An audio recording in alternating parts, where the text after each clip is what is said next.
Welcome to Fat Cat Productions of News with a View. And we'll be doing a hard cut to camera one. And there we go. A little black there, but that's okay. This is News with a View. Learning my switcher. It's a tough thing to do, and my transition times and fade times and all the other good things are a little off, but well, what can you do? So we'll work it out in an edit, make it a little better. This is January 17th, episode. I think this is episode 11. This will be going up Friday evening, about 5 o'clock, I figure, maybe a little bit sooner. Well, let's get into the news. Of course, it's going to be Biden's, farewell address, and him making the warning of an oligarchy, embracing tech billionaires for their campaign money. And of course, that term is just a dog whistle for the left to attack the right. Because no Democrat has ever gone to a Bill Gates and asked for $250 million, right? But that never happened. $1.8 billion being collected by the Democrats in 100 days, right? That never happened. So this only can mean for the right, that you have to watch out for the right who take money from tech millionaires and billionaires. And that term, oligarchy, love mispronouncing words, but an oligarch is basically, if you know anything about history, and I do know a smidgen about history, Aristotle, that old Greek guy, he wrote a book on politics, and he used that term to warn people that, it really means the few who are then in command. So, it was a warning. And, I can understand that concept, but the Biden going out there and, saying that, an Elon Musk, a Bill Gates, he has to throw Bill Gates in there too, and Bezos and Zuckerberg, all these people. He's got to put those billionaires who have a political fancy in there. I just wondered, who did Thomas Edison, who did he support? How about Henry Ford? Who did he support? Make for some interesting topics coming out. The Westinghouse, the Chases, the Vanderbilts. Yeah. So, again, like I say, if you don't recognize history, you will repeat some of those same mistakes. But I like that he used Aristotle's, and that's been used a long time.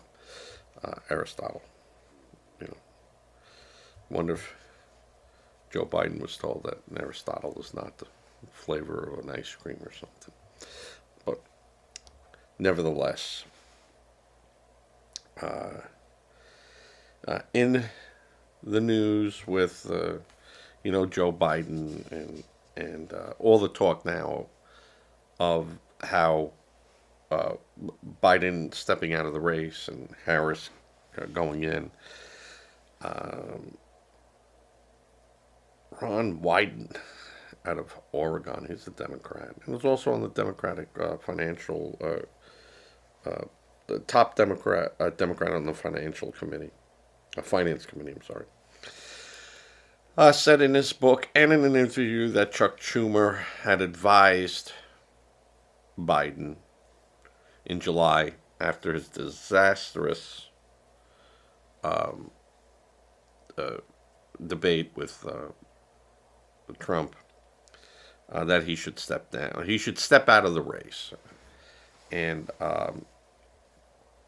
these are just some of the few people that have come out and said this, that they had, wanted Biden to step out of the race. And very few people wanted to put their fingerprints on that. Pelosi did. Obama did. Schiff did. And obviously, Schumer wanted to keep it, basically in the dark and out of the way. Whatever. But he did do it. He did make the suggestion to Biden that he not pull out of the race and let someone else do it because he put the Congresses in jeopardy. And as it turned out, nothing they did kept the houses and the presidency. So nice try, guys, but you bit the big one there. The other thing that's in the news is, and it's a little sports reference, but of course the Super Bowl, New Orleans, February 9th. Jeff Landry, the governor,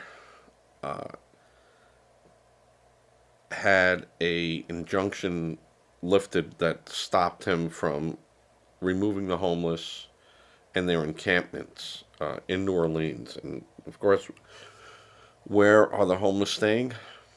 Well, the Superdome. I remember the Superdome was where Katrina people were, and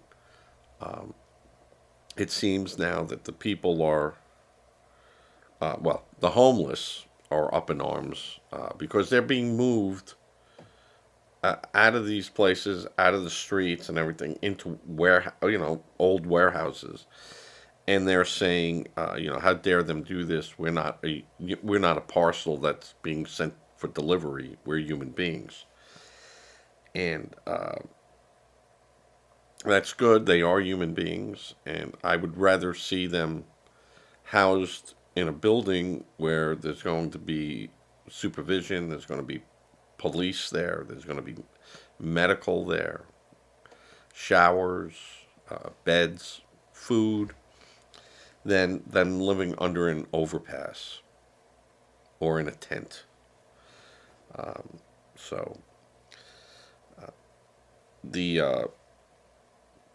And this is happening out through the nation also, now that there are court rulings from the Supreme Court, and there are court rulings in state courts that now are saying, okay, enough. You can't have these tent cities. And tent cities have existed during the Depression. The Army veterans in Washington, D.C., who were driven out of Washington, D.C., and many many of those veterans. What were they called? It was something to do about money owed them, like the Pension Army. I forget exactly what the name was that they were labeled, but they wanted their money, and they wanted the benefits. So they camped out around the White House, and this is in the 20s, maybe even into the beginning of the 30s. And who did they have come in and get them out? Was General MacArthur. At one of the people. And okay, I'm going to have to look that up. I know it was a very famous general, and I'm saying MacArthur, but I could be wrong. But many were killed, and the tents were torn down, burned, and these people were pushed out of the city. And eventually, they were given some of their money, but I mean, many of them died doing that. So the idea that, this is a new phenomena for the United States, that's not really true.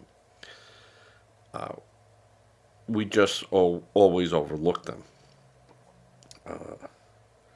Maybe it was called the Pension Army. And they were, of course, it was from World War One. But, states and governors are now taking action to curtail these tent cities and put them into some type of facility. Whether or not that can be done, I don't know. But every journey starts with the first step. So let's hope they find a solution to the homeless, which we've always had homeless. They were called hobos, and in the past, but never in the type of numbers that we have seen. And there's a reason for that, and we'll have a podcast vlog about that.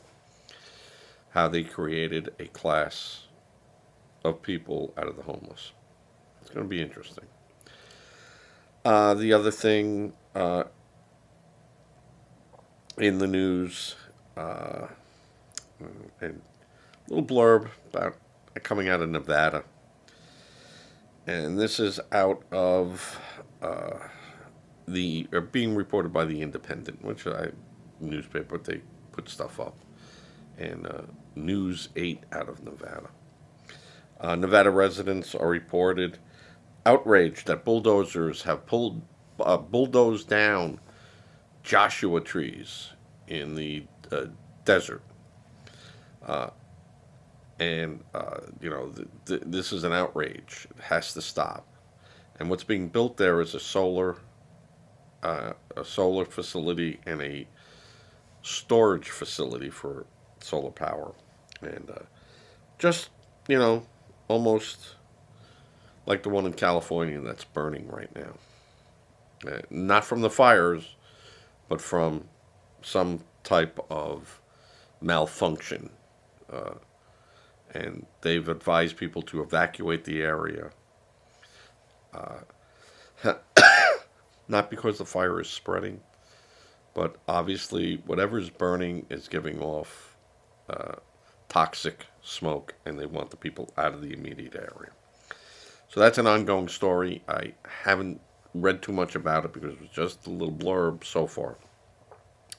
But in this case, this is a solar power and storage facility being built on 900 acres of a 2,100 acre tract that is privately owned, meaning that it's not government property. And someone had given the Estuary Power Company, they leased that property, and obviously they got all the permits to do all this through the Nevada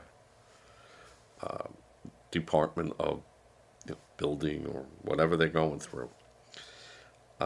So they're very upset, and there's also some other wildlife in the area, lizards and tortoises that must be protected. We can't do this.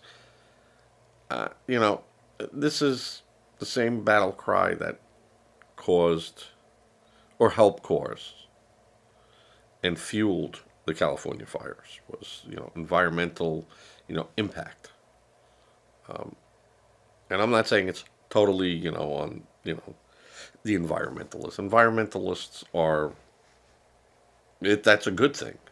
We want to preserve nature, and we want to preserve the beauty of certain areas, you know, for future citizens. My cough is actually getting better today, so it's not going to be as bad, but the cough switch is coming in. So they're, complaining. I don't know how many people it was. The article didn't say, and I'm sure it was, 20 or 30 of the same people that show up, anytime there's a protest against the government or whatever. So whenever there's a protest, you know who's going to be there, and these people were, complaining and very upset. And that's the problem that we have. You know, they have a right to be heard, and obviously, some type of environmental impact study had to have been done. You can't do anything today without an environmental impact study. And you'll hear people, oh, it's rigged, it's gamed, how dare them do that?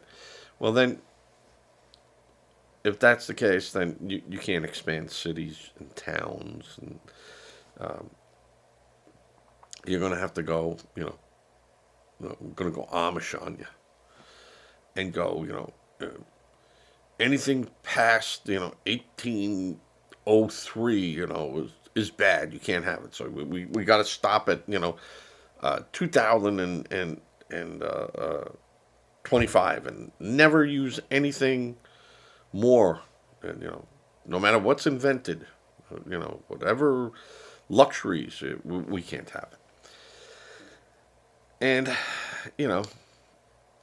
all right, if you choose that for yourself, I don't know how,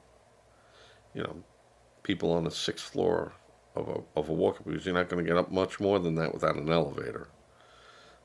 So, up there with lanterns and candles, might not be a good idea. So these people that want to stop progress, but and to the point where you can do it, but we gotta dig under 200 feet of ground just to make sure that this isn't a problem. That it's not a burial ground. It's not this. It's not that. We're not going to find some species of bug that might not exist if they tear this down, that no one ever knew about anyway or cared.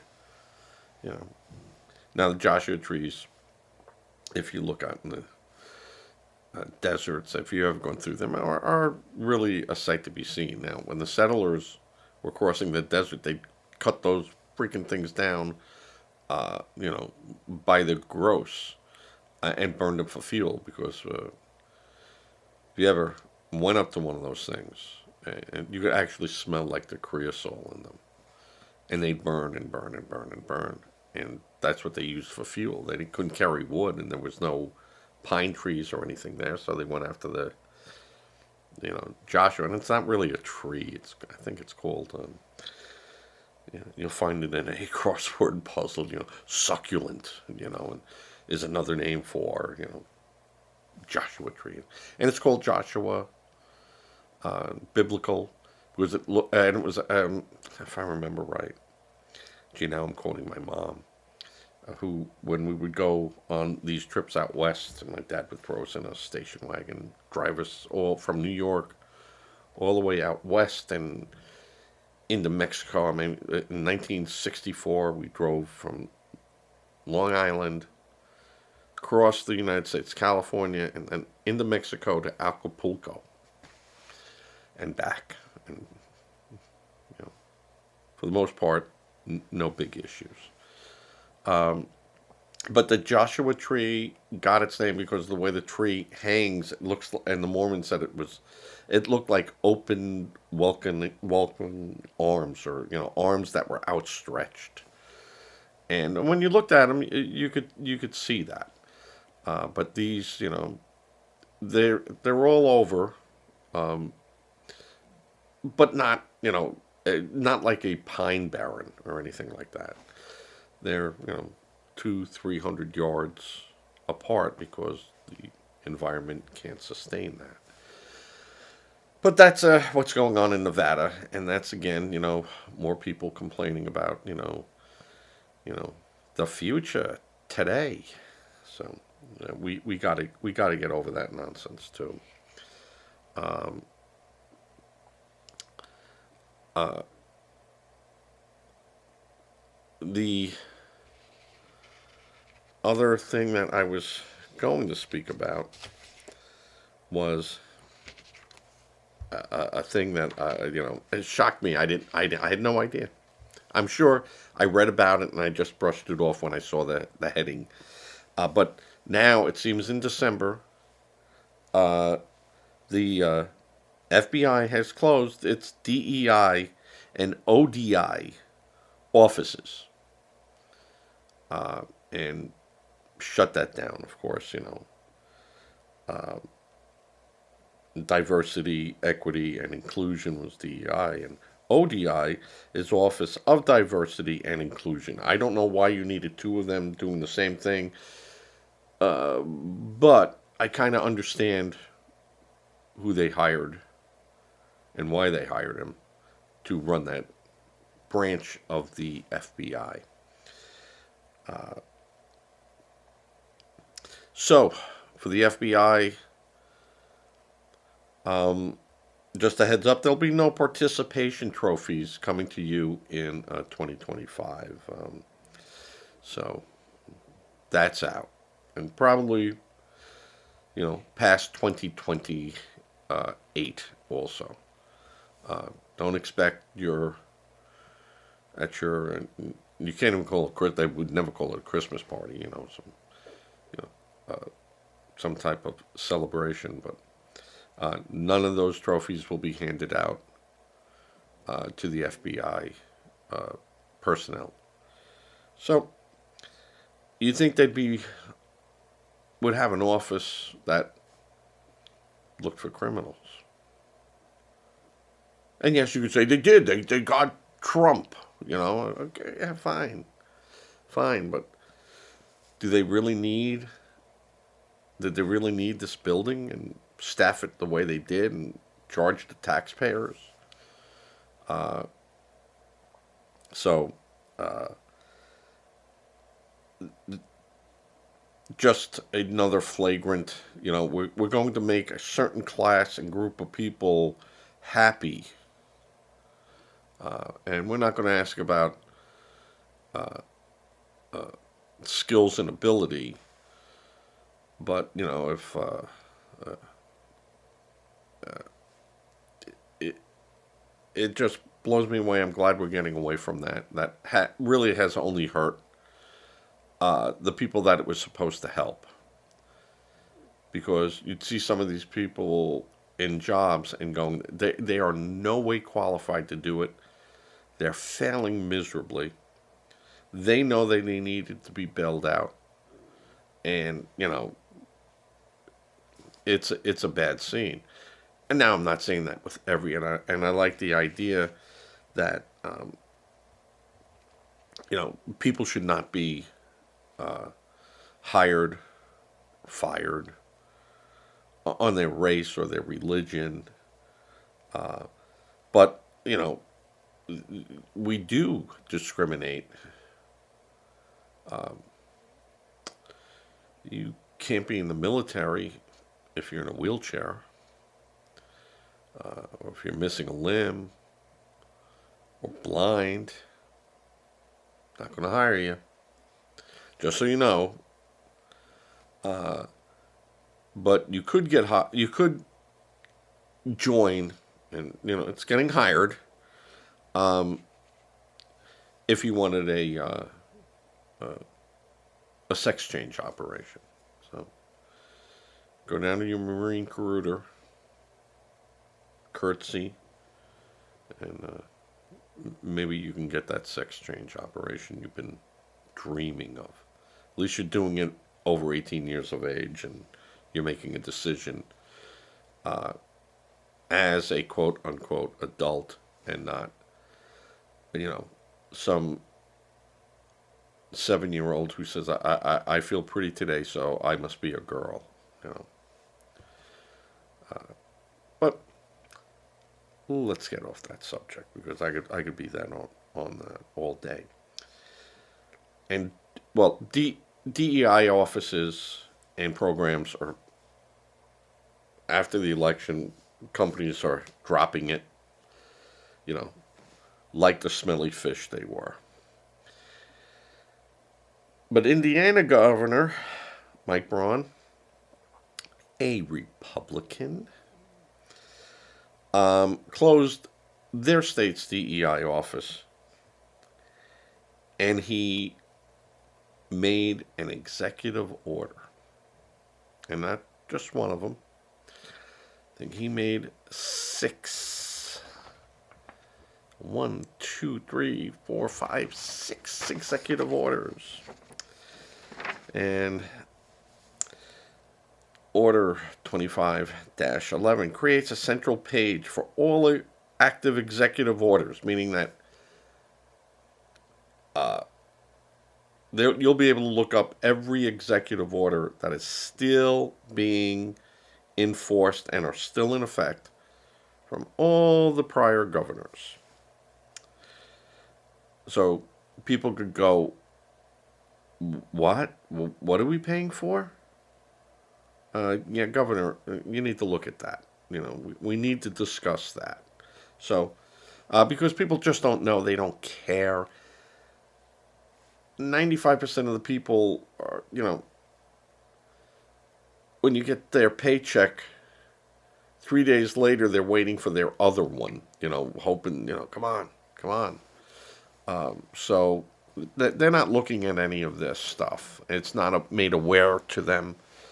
And they don't realize that it might impact them.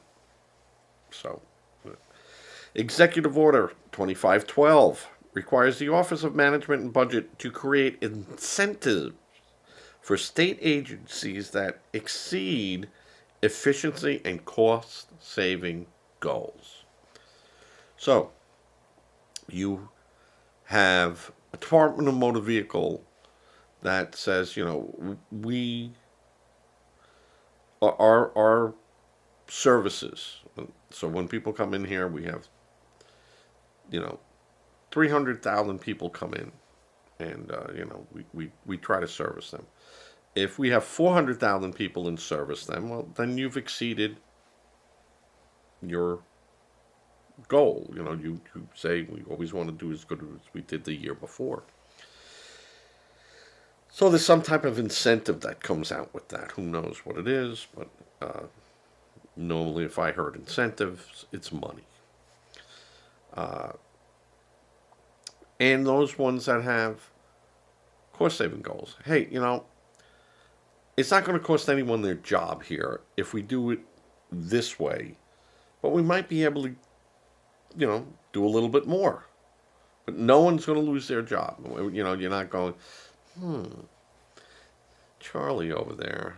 Well, Mildred could be doing that when, she's done with her 30-minute of keystroking in, and then, she could probably get that. But that's not what the case is. At least as I see it, it's cost saving and being more efficient. So that's 2512.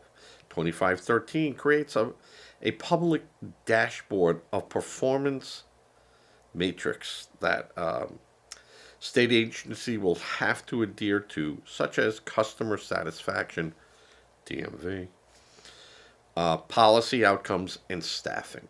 So he wants a dashboard on their presumably state website that shows all this information. How many are staffed in this department, in this division?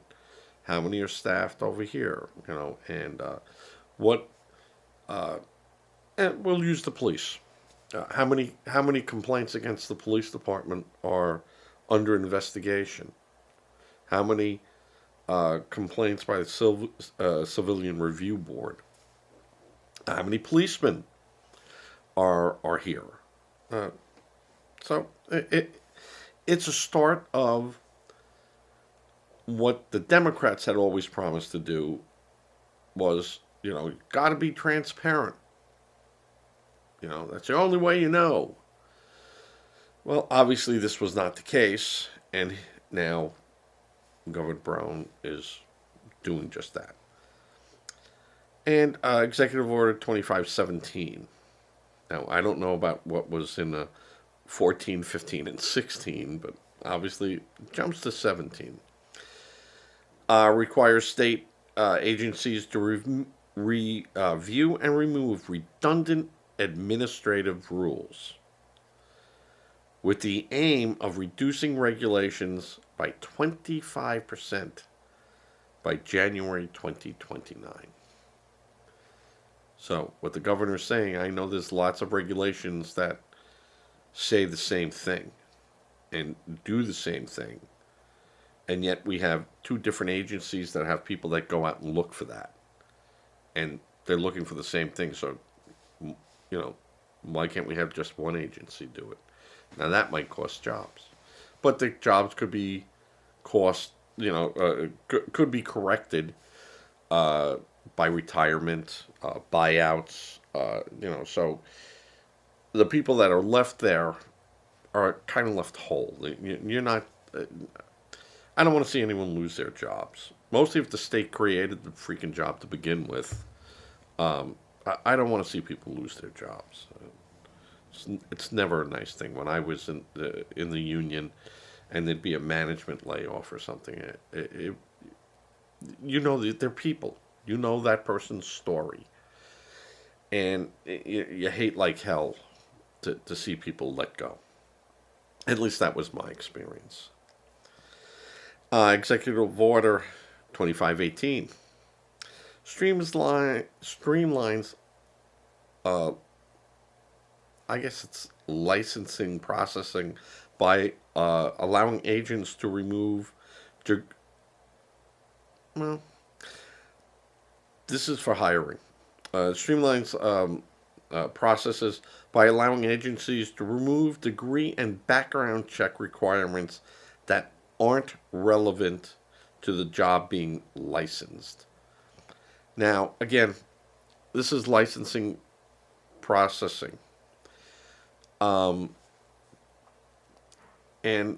I might have questions on something. I starred that, so it was something that caught me this morning when I was reading through it. And that means I go back and I look, and if I find that I say something that really is absurdly wrong, probably if you looked at my go through from 0 to 1 hour and 17 minutes or whatever, you probably have pages. But I try when I catch myself, or I'm told, hey, that doesn't sound right. You sure? And then I look it up and I go, ooh. And I've already corrected myself. So stop, Bob. Stop calling me on the phone and telling me. I'm only kidding. I love hearing from Bob. So I guess that means that if I'm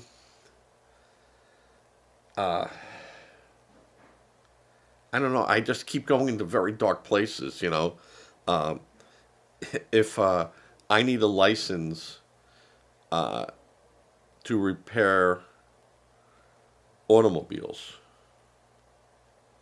to have an automobile shop, do they have to look at me as a convicted felon? Now, they might, if that, I'd look at it, I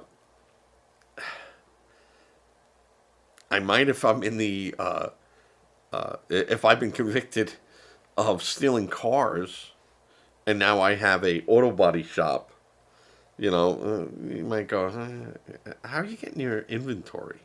So I don't know how that really works, that aren't relevant to the job being licensed. If I'm an electrician and I'm going to people's homes. Well, part of that might be a background.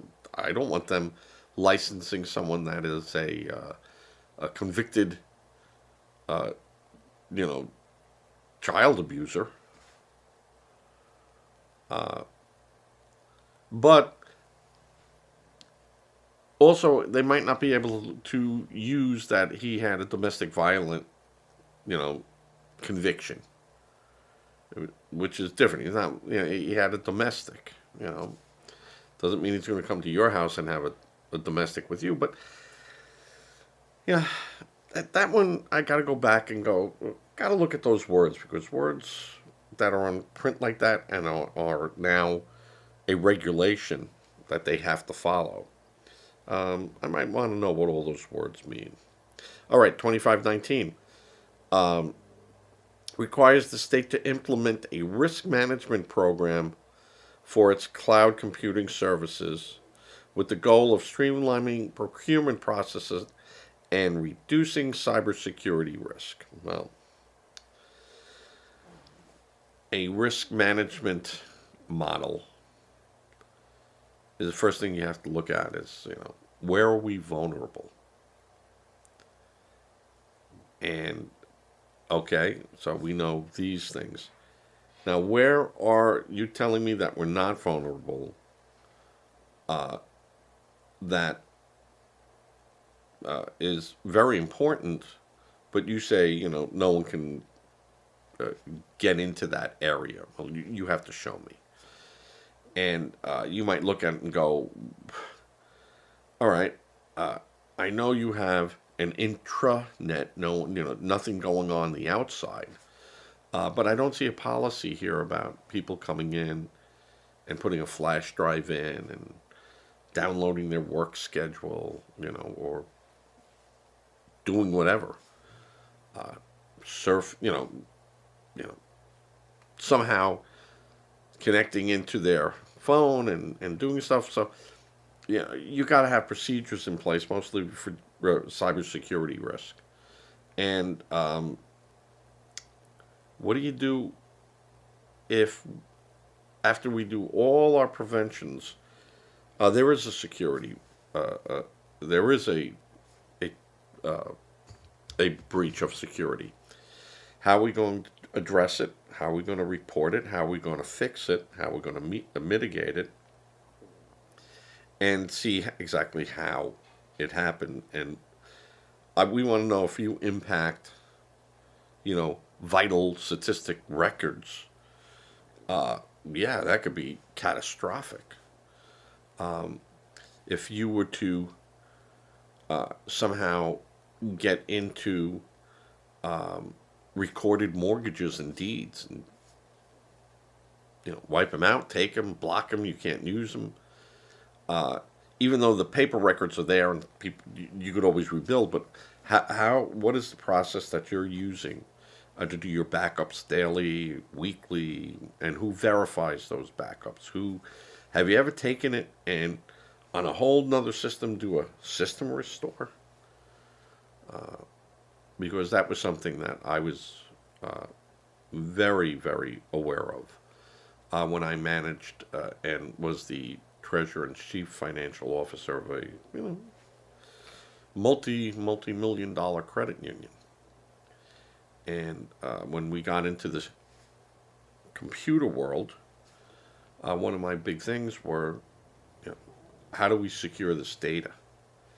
And how do I know if someone got into this data?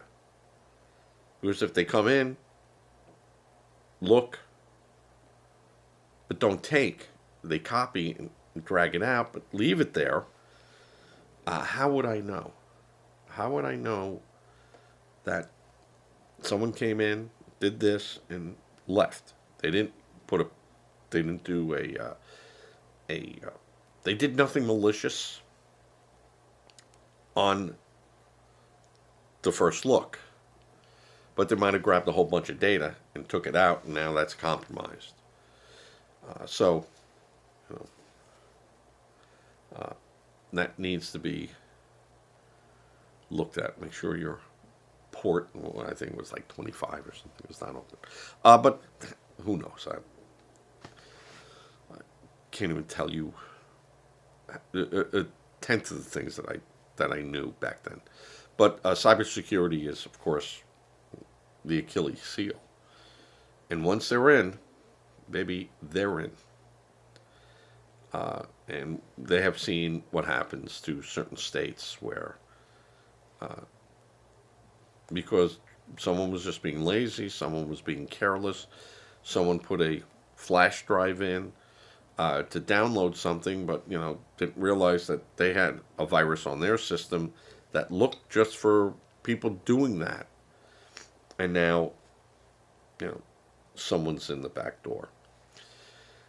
The other risk, and we're seeing it, believe it or not, the Chinese communists might have been putting spyware built into their technologies that they sold us. I'm shocked, stunned that an adversary would do that to us. So our huge problem is we don't even know where any of the back doors are. I'm using a switcher that came from China. I am sure that somewhere this is being dumped, and they will look at it. And, just fat round eye, talking nonsense. No big deal. But if I was talking, not through here, but through a router that came from China, and I'm talking to a colleague, and we're discussing a problem that we're having with our futuristic fusion reactor, and you have to build a quantum generator, and then now they might be, this is interesting. Let's see what happens. So people go, well, what are they going to do? And well, they'll shut stuff down. They're not out to these government funded and state run hackers, and that's really what they are. They're secret agents. Their job isn't to go in there and destroy right off the bat or anything like that. They want access. And they want access to it, and they want to make sure that they can always get access in there. And people don't also realize, we're buying transformers for our utilities from China. And there is talk that they have opened up some of these transformers, pulled it all apart,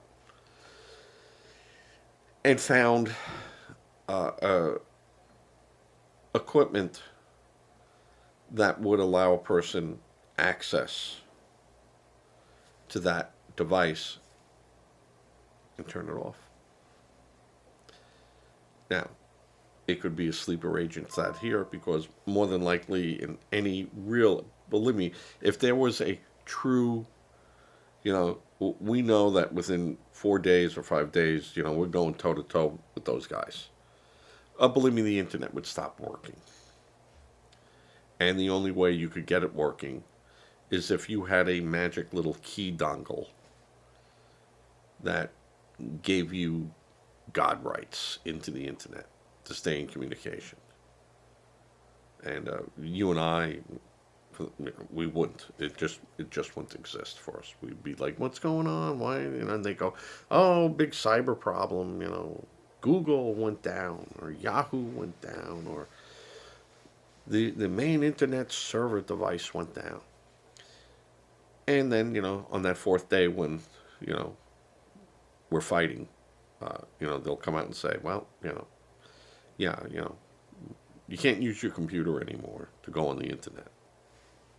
You know. So, cybersecurity, just going off on way in a tangent. Now we're fighting China and Russia and Iran. Stop. Uh, but cybersecurity. So obviously, um, the governor has been informed and spoke to by someone who said, "Hey, listen, that's an accident waiting to happen," and for all I know, the accident has already happened. We just haven't seen the dent yet. So it's interesting, and the goal of streamlining procurement processes. And that also, uh, sets things off in my mind. Well, what was the current procurement process? You fill out a request, you bump it up, and 6 months later you get your box of pencils. Um, or now do you go online and the office manager who had to send the paperwork to wherever can now just go online and go, hey, I need pencils, uh, and bang, 3 days later, pencils appear. You'd hate to see if that was the case. Hey, I need a new Lincoln Town Car, and it goes through, or uh, things that aren't allowed, and that's part of the cybersecurity. To only you can only do so much and go only so many places, and the eyeballs are still watching it. But instead of it going through the mail or going through interoffice mail and stuff, it's going to be now streamlined, and everyone could go to this one thing. It's very easy, and if you are given authority to make the request, still someone's going to look at it, but they could look at 100 requests, simple requests, um, without having to open the mail or open an envelope or even opening an email. So, yeah, might be a good thing. Might be something that you want to make sure can't get abused, and all the eyeballs that needed to look at that in the past are still looking at it in the future. So that's out of Indiana, Governor Brown. Braun, I salute you. Um, you probably are.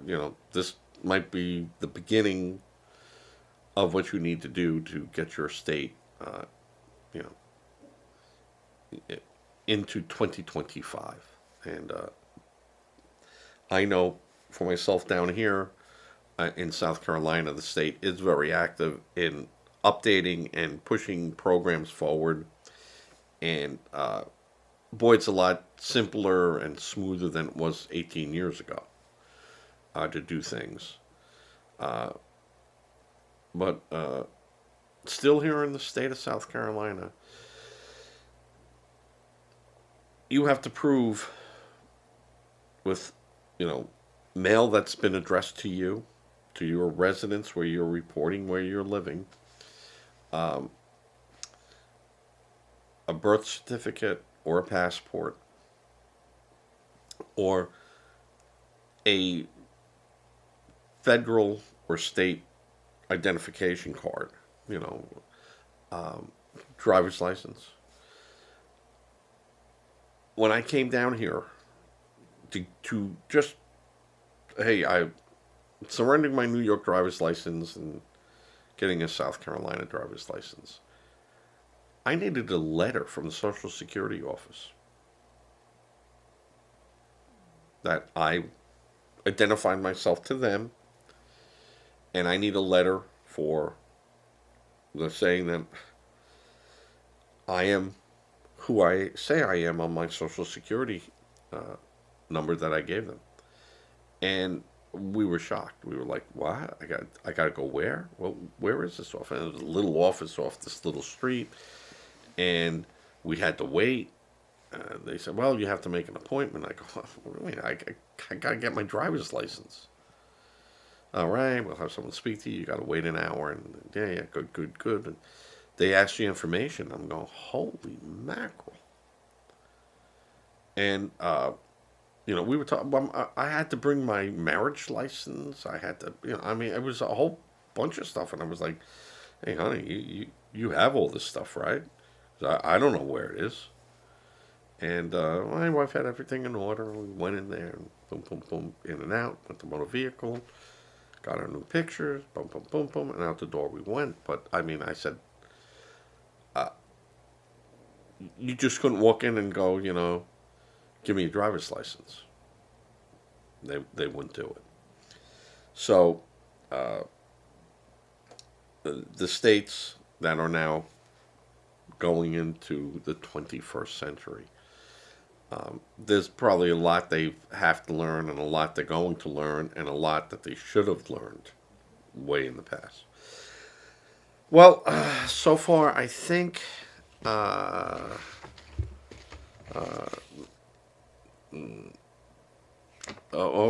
no, that's not true. Not true. Sorry. House Democrats are pressing Garland to release the document report from Smith, and they don't care if that lets anyone else off the hook, because you release this information from a case that has not been properly authorized. All that evidence is bye-bye, but all that evidence is bye-bye anyway. It's just, and they know it. And this might be a way for Garland to go and put it out there, and then it truly goes away. They can't do anything, and he gets to go, hey, listen, I was under so much pressure from these people that, I knew it was we'd be beating a dead horse. Sorry to your horse lovers, but releasing it wouldn't have mattered anyway, so I released it. And I say this again, and I've said it in other podcasts that I've done. I don't like Garland's political leanings and his ideas. But I will say this, he is a stand-up guy. He didn't get to where he got to. And in his life, in the legal apparatus, not being a stand-up guy. That if you went to him and you said, hey, this is it, or he goes, to a prosecutor and to the defense, hey, I could live with this. You guys work this out, and, we can plead this. And not walk in there, and then him go, no, deal's off. Not, he's a man of his word. And don't have to like the guy. Don't have to agree with the guy. But the facts are he has done a lot, and he's a good lawyer, and I can't see him releasing it. I think he's just going to say, hey, you want me to release it for a political reason? I'm going to hold on to it for a legal reason that oversteps your emotions to get this out there to get at Trump. I'm not doing it. I'm not giving up, my professional ethics so you could further your political career. Doesn't work that way. Pam Bundy has said the same thing. She's the Attorney General. I'm prosecuting the crime, not the name. So, and that's an important distinction, and she's made it. And like I said, I think all these guys, but 3 are really going to have a problem. And Again, if you want to know who those three are, somewhere I had it in here. I kept it. It was my my brother Donald kept arguing with me about it. Not really arguing, discussing, who gets picked, who doesn't get picked, and I said it was RFK was one of them that's going to really have a hard time, and they are not going to cut him any slack because of his father, his uncle, his nephew, or anything like that. It's just not going to happen. I must have had this on the other table, and I'm going to blame my wife for moving it. I blame her for everything that doesn't work out or gets missing. It's, someone took it from me. I know. What I didn't see in the news today is, again, no, it's got to be someplace. I'm sure I'm sitting on it. No more of President Murdo from Venezuela saying, "Let's attack. We need to invade Puerto Rico." That almost came out of like the not even the, what was that other one, Sun News, with the alien that was always predicting things, and was backing some political leader or bat boy or whatever. So that's how I see some of these people, that they're just batshit crazy. All right, well, with that, I got things I have to do. And as always, hopefully this works today. Yesterday I had a major problem where it said it was recording. I knew it was recording. I could see it recording. And yet it never recorded. And I had to redo the show, which probably was better. But all right. I'll catch you all tomorrow, probably in the evening sometime. And again, pray for the victims of, violence. Pray for the victims of the hurricane. Pray for the people with the fire. And if you're going to donate money, registered and reputable agencies only. They'll never call you. They won't send you an email for a donation. But you can contact them, look them up, do your due diligence, don't get scammed. And I'll see you all again as I fade to black.